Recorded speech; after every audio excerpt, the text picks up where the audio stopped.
विशिष्ट महर्षि और प्रभु रामचंद्र जी का ज्ञानमयी संवाद सुनते हैं द आर्ट ऑफ लिविंग के फैकल्टी स्वामी वैशंपायन जी की वाणी से।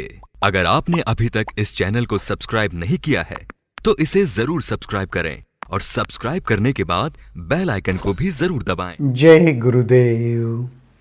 युग वशिष्ठ के अगले एपिसोड में आप सबका स्वागत है। पिछले एपिसोड में प्रभु रामचंद्र जी को वशिष्ठ जी कह रहे थे, जो भी आपका मन है, बुद्धि है या जीव जिसो अहम जो है, उस सब में जो भी कार्य हो रहा है उस आत्मिक ऊर्जा की, उस आत्मा की ऊर्जा के वजह से हो रहा है। अगर आत्मा वहाँ पर मौजूद नहीं है तो ना मन का अस्तित्व है, ना बुद्धि का अस्तित्व है, ना उस जीव का अस्तित्व है। उसी चर्चा को, उसी सिलसिले को आगे बढ़ाते हुए वशिष्ठ जी कह रहे हैं, परमात्मा में उठने वाले विचार ही वैयक्तिक चेतना होती है। परमात्मा में उठने वाले विचार ही वैयक्तिक चेतना होती है। जब विचार और वैयक्तिकरण से चेतना मुक्त होती है तब मुक्ति होती है। असीम चेतना में उठने वाला विचार ही दृश्य संसार का एकमात्र कारण या बीज होता है, जो कुछ मात्रा में सीमित वैयक्तिक चेतना को भी उत्पन्न करता है। इस प्रकार चेतना जब अपनी नितांत निष्क्रिय स्थिति से आगे बढ़ती है तब विचारों से कलुषित हो उठती है और चिंतन शक्ति उत्पन्न होती है और मन ब्रह्मांड के बारे में सोचने लगता है। हे राम, जिस प्रकार प्राण शक्ति को नियंत्रित करने पर मन भी नियंत्रित हो जाता है, ठीक वैसे ही किसी पदार्थ को हटा दिए जाने पर छाया भी वहां से चली जाती है। इसी प्रकार जब प्राण शक्ति को नियंत्रित किया जाता है तो मन भी नहीं रह जाता। पूरे हमारे शास्त्रों में अगर ये देखा जाए हम, तो हर जगह पे ये कहा है कि हमारे मन को हम कैसे नियंत्रित कर सके, और नियंत्रित करने के लिए काफ़ी जगह पर यह बात भी उठती है कि अगर प्राण शक्ति को तुम नियंत्रित करोगे तो मन को नियंत्रित करने लगोगे। प्राण शक्ति के कारण से भी मन चल रहा है। पिछले एपिसोड में हमने देखा कि प्राण शक्ति भी कारण है मन को चलायमान करने के लिए। तो अगर प्राण शक्ति का ही नियंत्रण होने लगे तो मन का भी नियंत्रण होना एकदम आसान है। उसके लिए उदाहरण क्या देते?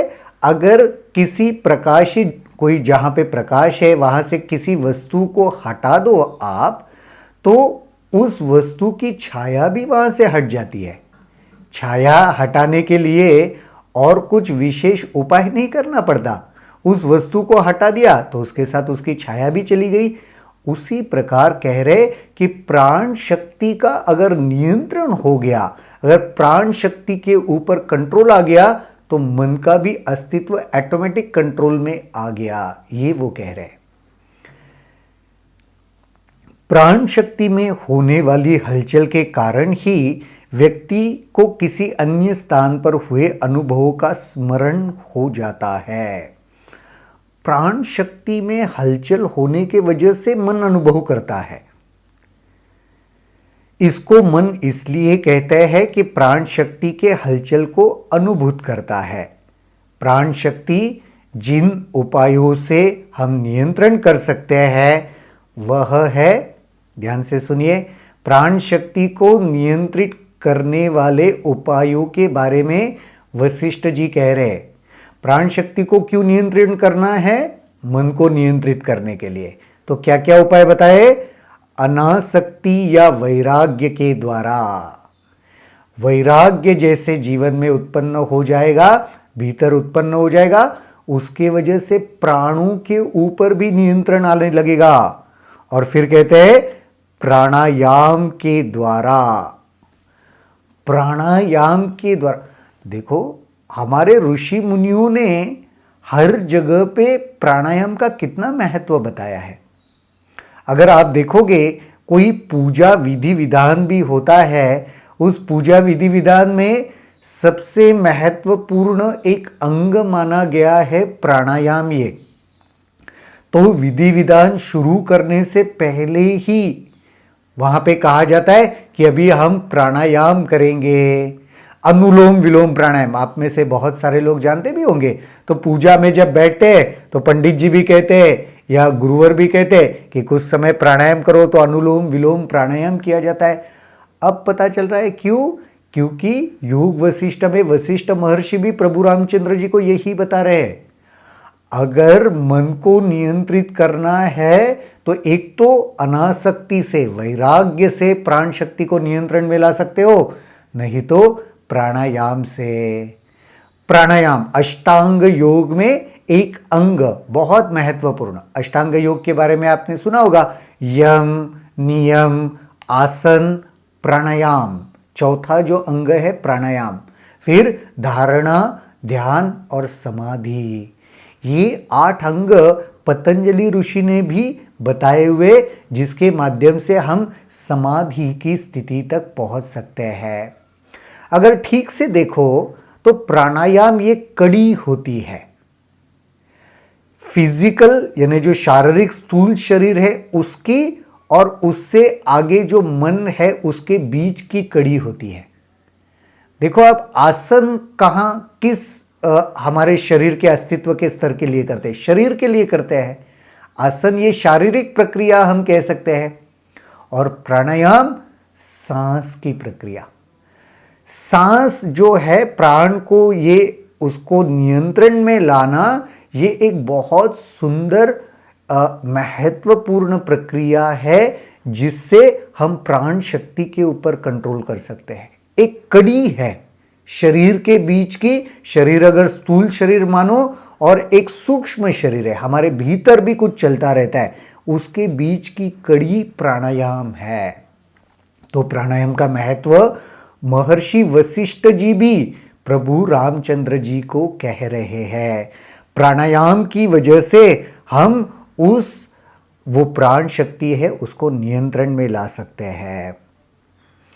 मन के लिए संभव है कि वह पत्थर भी बुद्धि के अस्तित्व को स्वीकार कर ले, परंतु मन के नामों को भी बुद्धि नहीं होती। गतिशीलता प्राण शक्ति से संबंध होती है। गतिशीलता प्राण शक्ति से संबंधित होती है। ये बुद्धि का जो चलना है वह प्राण शक्ति में, ये जो गतिशीलता है ना, जो मूवमेंट है उसमें, उस ऊर्जा जब ये चलायमान होती है उसी से जुड़ा हुआ है। बुद्धि या चेतना आत्मा से संबंध होती है जो विशुद्ध होती है तथा असीम रूप से सर्वव्यापक भी होती है। बुद्धि या चेतना आत्मा से संबंध हो जाती है, रिलेटेड हो जाती है, एक हो जाती है, तो विशुद्ध हो जाती है और सर्वव्यापक भी हो जाती है। क्योंकि बुद्धि का काम क्या है? बुद्धि का काम विश्लेषण करना है, सीमित करना है चीजों को। बुद्धि का काम विशाल करना नहीं होता काफी बार। तो जब वह चेतना के साथ लय हो गई, आत्मा के साथ लय हो गई, तो वह सर्वव्यापक, बहुत विशाल हो गई।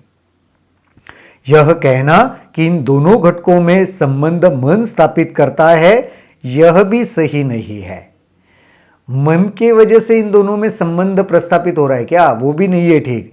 अतः जो भी ज्ञान उत्पन्न होता है वह मिथ्या संबंध से उत्पन्न होने के कारण मिथ्या होता है। यही अज्ञान है, माया है या ब्रह्मांडीय भय है, भ्रम है। मन के संबंध के वजह से जो भी ज्ञान उत्पन्न हुआ ना, वह भ्रम ही है, वही माया है।